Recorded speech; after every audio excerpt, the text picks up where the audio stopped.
ఇచ్చారు. కానీ నేను 10th పాస్ అయిన తర్వాత మన సూర్యోదయ స్కూల్ ఉంది కదా, ఆ సూర్యోదయ స్కూల్కి మేమే ముందుకు చేసి సూర్యోదయ స్కూల్ని నేనే ప్రారంభించిన.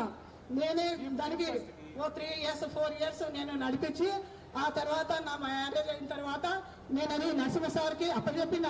సూర్యోదయ స్కూల్ ఇట ఇంగ్లీష్ మీడియం మన అమీర్పేటలో ఇట స్థాపించింది పాపయ్య గౌడు, అనంతయ్య, మేమే స్టార్ట్ చేసి నేను ఒక్కదాన్ని 35 మంది పిల్లలకు నేను చదువు ఇంగ్లీష్ చెప్పి వాళ్ళకు ఇంతవరకు సూర్యోదయ స్కూల్ వాళ్ళది ఇక పేరు వాళ్ళు నిలబెట్టేసారు.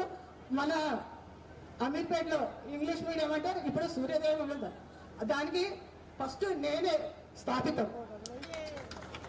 అందరం చప్పట్లు కొట్టి బ్యాచ్ అభినందిద్దాం. నిజంగా చాలా ప్రత్యేకతలు ఉన్నాయి. మొదటిసారి